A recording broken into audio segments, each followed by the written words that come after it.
On this podcast, we are going to teach you how to be your own detective in discovering your fertility mystery. That's right. I have Dr. Mark Sklar here, the detective in discovering your fertility mystery. And we are going to talk all about things like why unexplained infertility is not a real diagnosis. We're also going to talk about what causes this, let's put it in quotes, unexplained infertility diagnosis, and really how you can go about becoming your own detective. And last, what his process is to his detective work in discovering someone's fertility mystery. So I know you're going to get a lot out of this podcast. Okay. And for the formal introduction, Dr. Mark Sklar is a doctor of acupuncture and oriental medicine. For more than 20 years, he's been helping couples struggling to conceive and helping women and men regulate their hormones naturally. He was trained at the Harvard Medical School, Mind Body Medical Institute, and is the creator of Fertility TV, marksklar.com, reproductivewellness.com, and the co-author of Secrets to Conception.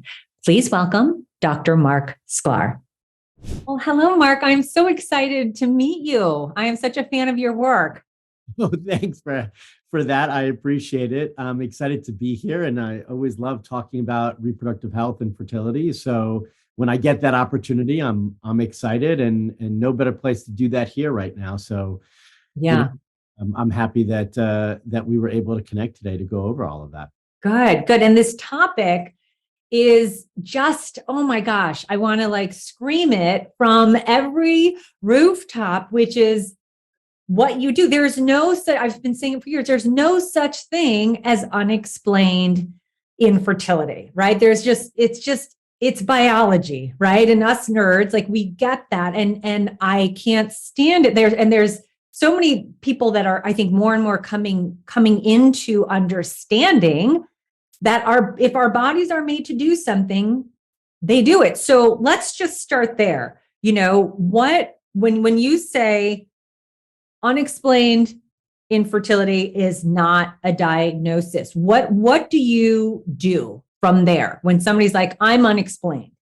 Yeah, I think the first thing for us to recognize is, in the world we live in science and medicine, we don't have all the answers for things, right? Especially Western medicine, as much as they like to believe that they have all the answers, they don't. They don't have all the answers to everything. And I think it's important that we acknowledge that is okay.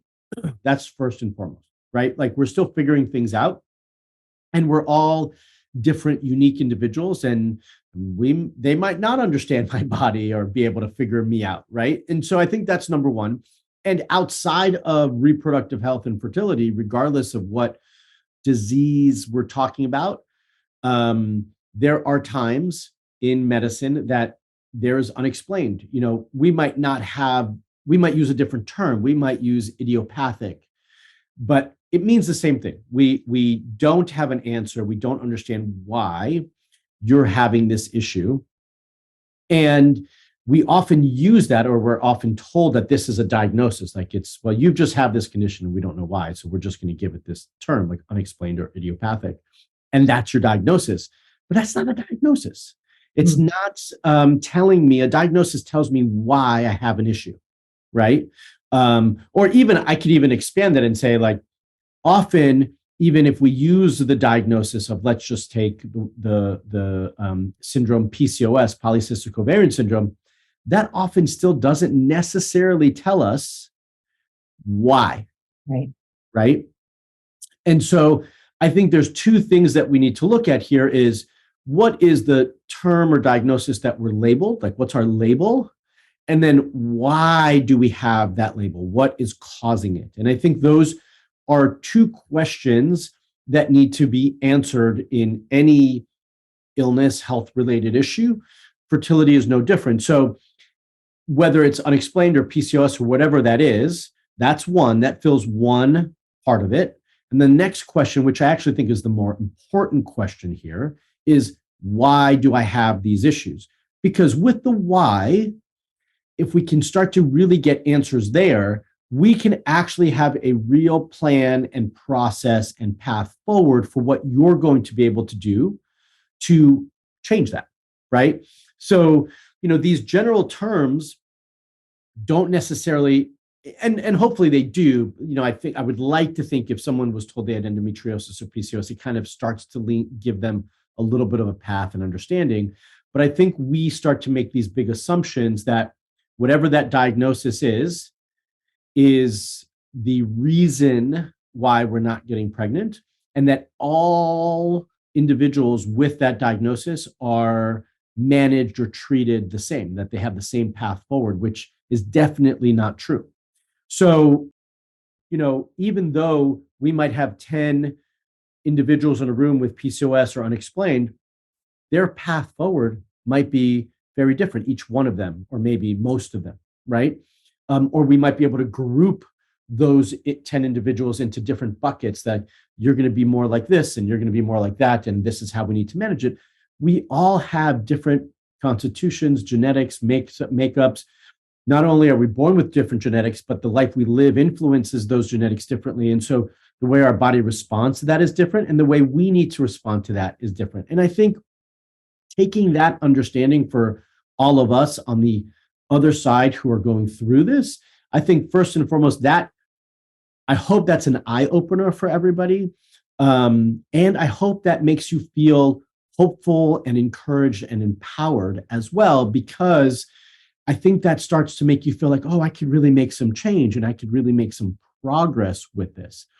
And so for me, it's really important that we have those two areas determined first, because without that, you're just driving down the road with no direction. You're like, I'm in the car, I'm just going to keep driving until I decide to stop. And then that looks like a fun place. Like, oh, so I'll stop here for a little bit and see what's there. Yeah, I'm kind of bored, or I'm not getting fulfilled by that. So now I'm going to keep going down the road. And that's what I find often happens in the fertility world is, I know I've got fertility issues. I need to do something about it. Everyone talks about me, supporting egg quality. Okay, so I'll take some things to do that. And then that's not quite working. So let me read somebody else's blog and see what they're saying. And so, yeah, now I'm going to go and do this. And then we end up, going down the road and trying all these things without really a purpose and a focus and a direction and a map to kind of get us those results that we're really looking for and the results that we deserve. Yeah. And I think the whole idea of, I would love for everybody to start really getting curious on that why, because I think when you are presented with a diagnosis or without, I always say, how did we get here in the first place? Right. Mm-hmm. And so getting curious with that why, yes, it can take you down a lot of testing, right? I'm sure that's what you do, a lot of testing, and it may be complicated. And you might be getting, because I just think about the people that I work with, you kind of get conflicting results, but I would rather get a bunch of conflicting results and then put the picture together based on data. We don't get curious enough to keep on doing the data. Right. So like for me, I did my IVF due to male factor, but then I could not hardly make any embryos and they would not implant. So why? Nothing, unexplained. Right. And at the time I didn't know how to get curious. But when I did start getting curious way past when I had my babes, this is where, well, you have a thyroid issue. Well, why? And this is what the great doctors like you do. It's like, well, let's figure out why you do, right? And you have really low testosterone and you have really high cortisol levels. Like, I'm sure you're like, duh, right? And so, okay, well, all of these are connected. And I think if we just really get curious on that why, I think we can just jump ahead in life. It doesn't, fertility is a byproduct of your health and wellness. So that's the curiosity, the why is what I hope everyone starts to move forward with in terms of their approach. But you mentioned something, we don't necessarily ask that question, or we stop asking that question. And I feel like many of us stop asking that question because we run out of patience and determination. Mm-hmm. We run out of guidance. Like I just don't know who else to ask or what else to look for. Yeah, and I'm tired. Fatigued by it, and we run out of time in our mind as well, right? Where, well, we've been trying for all these years, and I haven't gotten results. And at this point, like, how much longer are we going to keep going down this road before we at least try to be more aggressive and do IVF or whatever it might be? These are all valid reasons, right? There's nothing wrong with any of those, and I'm not questioning any of those reasons why you might not continue to go down that road. But I'm hoping, hopefully, by this podcast, is that like everyone starts to ask those questions a little bit sooner, right? Mm-hmm. So that you're not asking those questions when you're fatigued and you're like, you know what, I wish I had these answers, but I just can't. I can't keep going. Mm-hmm. I'm hoping that you start to go down this road sooner to start to determine the why and become more curious, so we can really get you to feel better. Because so many of the couples that we work with, and when I ask them to give me a little bit more time, that's not always the easiest thing. Or when I ask them to give themselves a little bit more time to do something that they didn't think that they really needed to do, because addressing some of these things, like you mentioned, cortisol and low testosterone, and something that I see often is gut issues, GI dysfunction. These are all things that just, it's not like you flip a switch and they're all better. Like, these things take time. And so when you ask someone to give you more time to make these changes, because I really think this is going to make a difference, that's hard for someone to do when they've already given years to get to this point. They don't have the results. Yeah, that's a great point. Yeah. So, and I notice, when I'm working with someone, most people don't come to me at the beginning of their journey. It's like they're already exhausted and they're like, just come on. What do you got? What do you got? Right. And what I'm noticing is when they don't do that kind of, it is hard because they're like, now, right? I want to do IVF next month. Right. And when you're noticing ailments stacking up on each other, it's so obvious. You need a break. You need a detox. You need to like reset your gut. You need, but I remember me in my fertility journey, somebody told me to take 3 months off. I was like, that's the dumbest thing I ever heard. Like, are you crazy? Right. Now, hindsight, it's like, yeah, but I do think that is hard. It's hard when you've been, like you're saying, trying for years. And now you're at this point, now you're really having ailments. You're having physical issues really show up, knocking you in the face. And it's like, no, time's ticking. It's challenging to take that break and press that pause. And just like you said, they think, like, if I take a break right now, whether it's a month or 3 or whatever, they feel like they're just going backwards and not forwards. And I want, you could say it in retrospect, right? Like, oh, I wish I had taken some time, and I can see the value in that now. But in it, it's really hard to see it. I want everyone listening to recognize, like, taking a break doesn't have to be viewed as a negative thing. Taking a break could really be a positive thing for you if you use that time right to take care of yourself and nourish yourself. I don't think taking a break is going to set you back if you're doing the right things. I think it's only going to propel you forward in the right direction. The question really then becomes, what are you going to do with that time? If you're just going to take a break and I'm like, I haven't been able to drink, so now I'm just going to start drinking, and I'm going to do all the things I couldn't do. Like, now that's a different approach with that time. But if you're going to use it really positively, to really get things reset and have a different focus, then absolutely, I think it's well worth the pause. Yeah. And there are fertility doctors pressuring them to go now also. Right. Which also makes it very, very, very difficult. But I think for everybody listening, with that piece that you just mentioned, I want you all to know that, yes, for the most part, they're saying this because they think that is the best thing for you, like to keep going forward.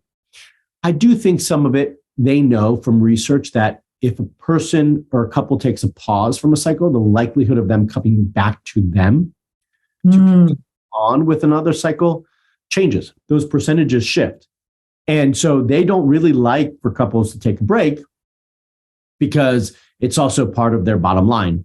And I'd like to think that everything's not a financial decision, but that, those things creep into people's comments and recommendations. So I want you to take that into account as well. Yeah. Well, and I always say it's whether it's conscious or subconscious, especially for the medical directors, the founders, the ones that are at those meetings with the people who have invested, it's about revenue, and it has to be. I mean, you're a business owner. I'm a business owner.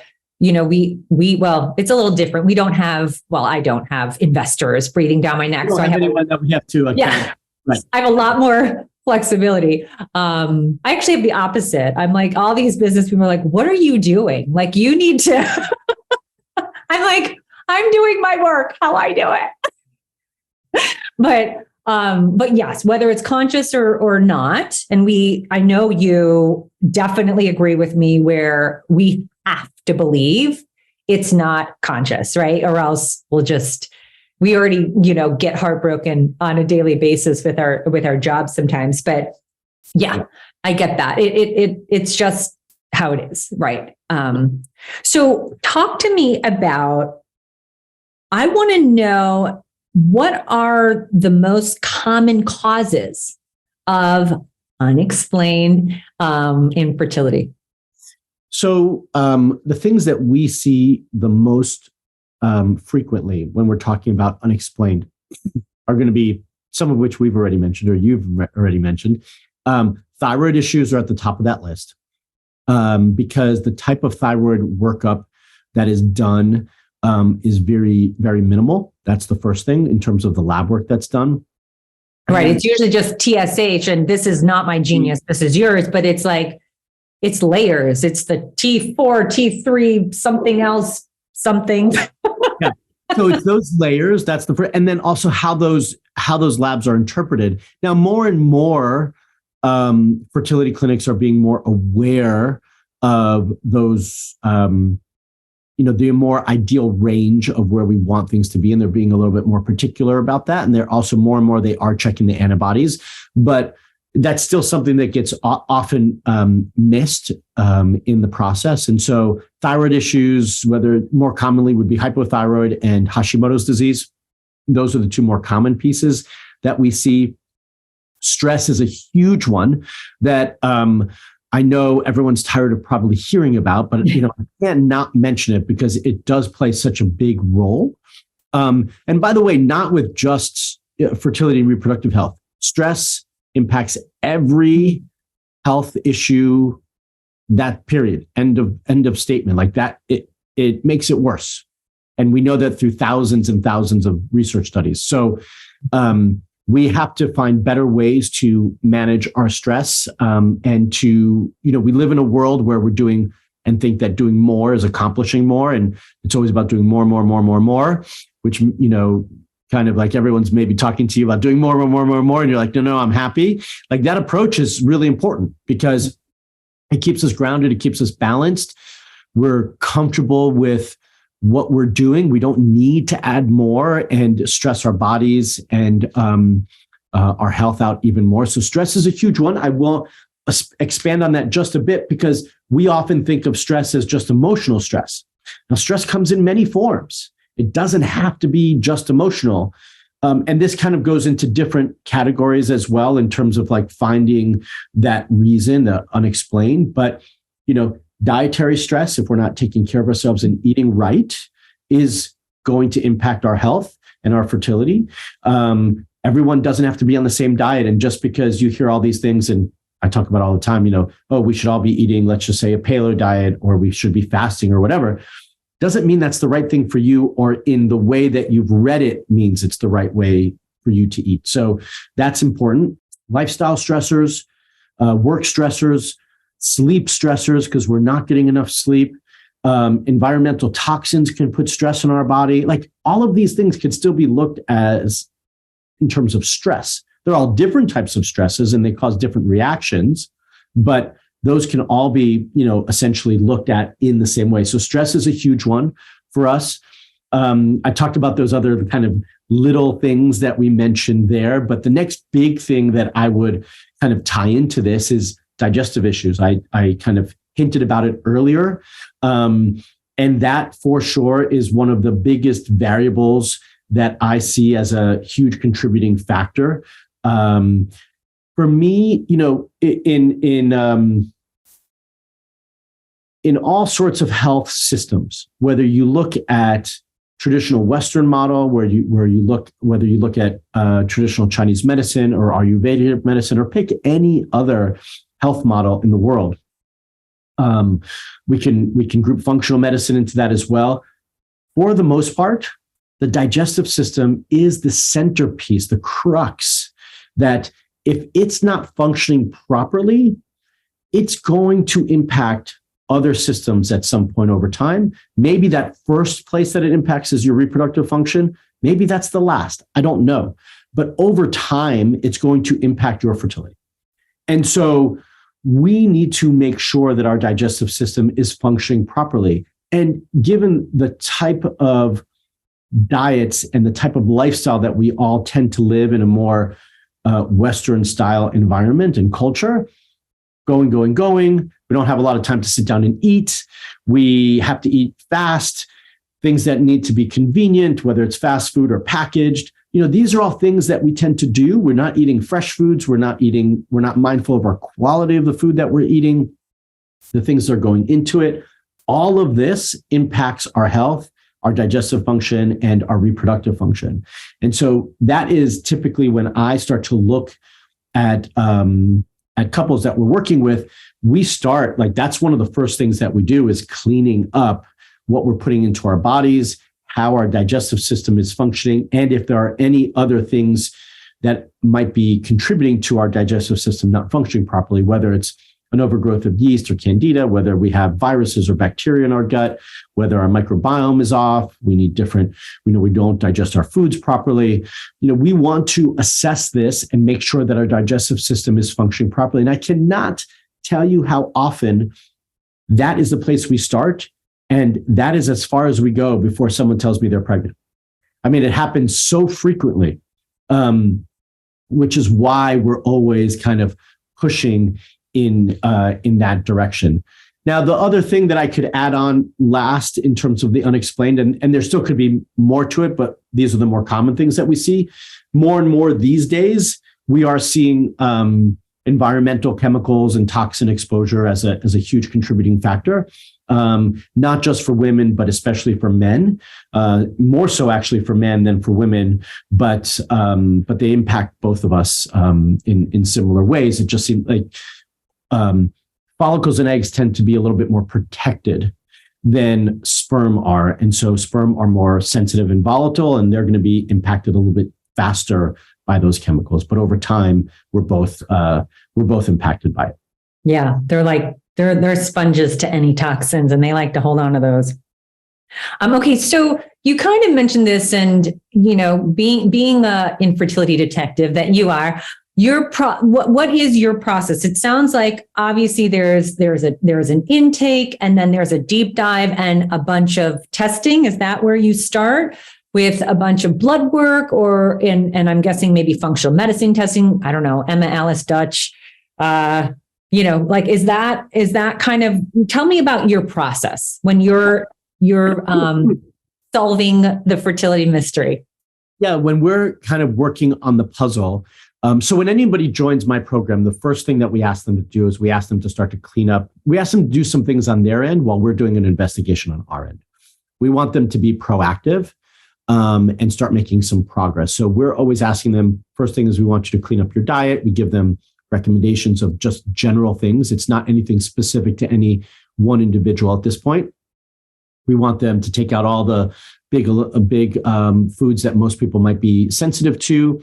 We want them to start to just be more mindful of their lifestyle and take care of this. We want them to be actively engaged in the process and start to clean up the things that they need to address. And many of us can self-reflect and analyze our life, looking at different areas of our life with diet, lifestyle, exercise, sleep, et cetera, and start to say, well, you know what, I do this pretty well. This I need a little bit more work with. So let me start to address some of those things. That's essentially how we start with everybody.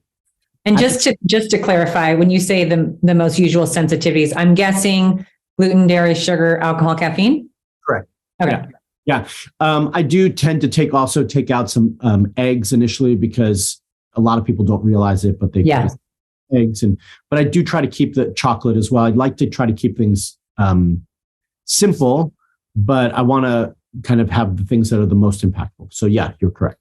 And then while they're doing that, we're starting to do our investigation deep dive. So we want to start off with some lab work. Everyone is given a list of these are the labs that everybody needs to have. If you've had them in the last year, great. And if you haven't, then we need to repeat those. That includes, all the hormone testing for women, full hormone panel, full thyroid panel, vitamin D, homocysteine. We're just trying to get everything we can. And then from there, we also want a semen analysis that is more current and up to date. Often I'll hear somebody say, no, he didn't want to do it, or he did it a couple of years ago, he was fine. Like, great, we're going to retest that and we're going to get a current semen analysis. We want to make sure the fallopian tubes are open. And then we give those members options for some of the testing. Some things we want them to do and some things we give them options to do. So a Dutch test, I would love for everyone to do one, but if you're over 40, we for sure ask you to do it. Like, you have to do it. If you're under 40, then we give you the option, and depending on your history, we might highly suggest it. If you've had recurrent pregnancy loss, there's a whole slew of labs that we need to have tested. That would just be for that population. If you have a history of digestive issues, have to do a stool test. And then we start to go deeper and deeper. I haven't made it mandatory for everyone to do an environmental toxin test, but I'm starting to think more and more that I need to. So that might be something that becomes more mandatory over time. But right now, that's if you'd like to, or based on your history, we feel like you need to, or if we can't find answers, then we add that in later. We might add in an organic acid test. And then you mentioned Alice and Emma. So those sorts of tests where we're starting to look deeper into like the health of the uterine environment and the endometrium, those tests we would do if we had a history of implantation failure. Someone had maybe done multiple IVF cycles and it wasn't successful. They've had other history. Miscarriage, I think, would fall into that category as well. We suspect endometriosis. So those are the things where we might start to say, okay, we need to do an Alice and Emma or something similar. We might want to do microbiome of the vaginal microbiome and uterine microbiome. We might be checking for mycotoxins and ureaplasma. So these are all things that we start to look down those roads depending on someone's history. Look, if money wasn't a factor and either insurance covered everything or someone didn't have a care in the world about how much all these tests cost, I'd run all of these on everybody to start. Okay. But it's just not the world we live in. And, unfortunately, all these things do cost and have some more than others. And insurance doesn't typically cover most of these tests. So I like to be reasonable in how we approach that and what we're asking members to do. That really makes sense. And some people are more, they'll say, I want to do everything now. I've tried for too long. I just want to have all the answers. Great. We'll run everything and open up that Pandora's box. Or others, others will say, look, if you think it's necessary, I'll do it, but I'd like to kind of do this in stages so it's a little bit more manageable and affordable. No problem. We'll pace those out as we think it's necessary or as they push us to do it. Yeah, great. Yeah. I mean, this is not my expertise. I have people on the team, but that sounds like my intake form where it's first we talk about, you got to talk about what testing have you been, like the blood tests, all those tests that you mentioned, the the menstrual cycle. I'm sure that's a big one for you, right? Like, how is your menstrual cycle? What does it look like? Is it normal? Right? Like, these are all the things where talk about like the forms and the questions asked. Like that's in addition to the labs, right? And then with that, you get all your information. That's what you can start to create a customized plan around. Yeah. And so I just think for anybody listening, when you are trying to discover your fertility mystery, whether you're working with somebody or not, right? Like, listen to this holistic approach of, yes, nutrition and sleep. And I always say calming down the nervous system. And it is impossible to know things without these tests, right? A lot of these blood tests, all the ones that he mentioned. And then again, well, if you've had recurrent miscarriages, then we ask for this. So just keep that in mind for those of you doing this on your own. Make sure, or for those of you who it's just not working, make sure you really have the whole picture, because it's impossible for Mark or me to figure out what you need to talk to your doctor about next, or what you personally need to do next without these data points. So yeah, I just think it's such a big miss when somebody's filling out my intake form. And I mean, yeah, FSH, AMH, these are typically the ones that people always have from their fertility. Karyotype testing, maybe, or carrier testing, usually not karyotype. But yeah, this is how you really discover how easy it's going to be for you to get pregnant. And I love what you said about usually when we just fix the gut, we see a pregnancy, right? So if it's truly unexplained, okay, I understand there are medical issues, right? Like, I was never going to get pregnant naturally sleeping with my own husband. But that being said, when it really is unexplained and everything is seemingly perfect on both of your ends, and you know that from testing, this is where additional testing, taking a deeper dive in what he mentioned, thyroid, stress, gut, environmental chemicals. And yeah, you guys are going to see a huge turnaround, and it can be expensive, and it's worth it. Right. Because absolutely. Because the way I think about it is you're not just spending this money to get pregnant. You're spending this time and effort and money to get you healthier today so that you can live a healthier life for the children you're trying to create, and also create a better environment to hold and carry that baby for 10 months, and create a better environment to pass on the healthy genes and genetics to that baby so they have a healthier life and that they can produce healthy children, right? Like, this is generational. So the effort you're putting in now pays you back in so many ways moving forward. And I think one other thing that I wanted to touch on when you were talking was that, I often hear the question back when I bring up these topics. Well, why doesn't my OBGYN tell me this? And why don't they run these tests? And why didn't my REI do these things? The reason why they didn't do these things is because, first of all, your OB is not a fertility specialist. They deliver babies. Okay, your gynecologist does pap smears and breast exams and make sure that everything else is functioning properly on a day-to-day basis. They're not fertility specialists. Your fertility specialist is really an IVF specialist, okay? Because that's what they offer. They offer IUI and IVF. So all the testing that they're going to do at no fault of their own, and there's certainly a place for IVF and IUI, and I'm not opposed to it in any way. I work with a lot of fertility clinics, but what the testing they're doing is to find out if you're a good candidate for those procedures and the protocols that they're going to use during those procedures. So they're not looking at it from a broader perspective, and as specialists, they have blinders on to really look at things very narrowly. When you take a more integrative and functional medicine approach, you're taking a step back and widening your viewpoint so that you can get more information about your entire health and body and how one system is impacting another. And that's the benefit of doing those things. So the reason they haven't done these things or asked those questions or brought them up is because it's not part of their viewpoint and their medicine.